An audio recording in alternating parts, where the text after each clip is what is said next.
Udara Jakarta bikin batuk, Megawati minta Jokowi pastikan IKN tetap segar.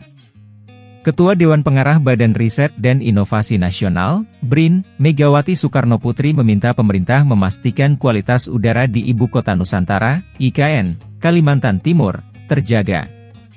Saat bertemu dengan para budayawan dan seniman di Kabupaten Sleman, Yogyakarta, Rabu, 23 Agustus 2023, Megawati mengaku telah menyampaikan hal itu secara langsung kepada Presiden Joko Widodo. Jokowi, "Saya bilang sama Pak Jokowi, Pak Jokowi ikan iku seger opo ora? Ikan itu segar atau tidak? Saya kalau sama beliau suka berkomunikasi menggunakan bahasa Jawa," kata Megawati sebagaimana dilansir Antara.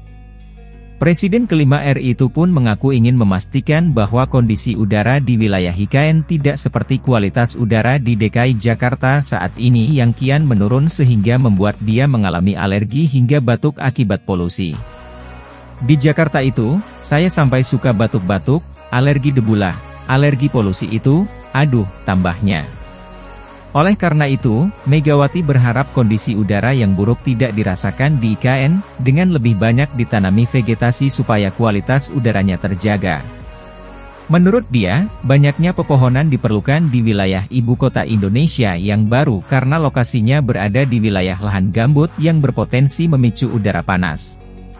"Orang itu, di IKN, tanah gambut, aku bilang. Panas loh, jadi mesti ditanami pohon yang banyak loh," kata Megawati merujuk perbincangannya dengan Jokowi. Selain itu, Megawati menilai penanaman pohon di lahan gambut juga tidak mudah karena memiliki kondisi air yang bersifat asam.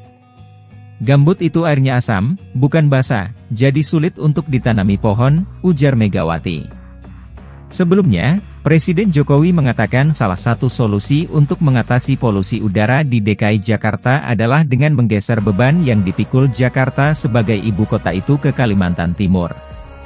Sementara itu, Kementerian Pekerjaan Umum dan Perumahan Rakyat, PUPR, menyatakan telah menyiapkan sekitar 52.000 pohon di koridor jalan tol IKN segmen 3B KKT Karyango Simpang, SP, Tempadung, Kalimantan Timur.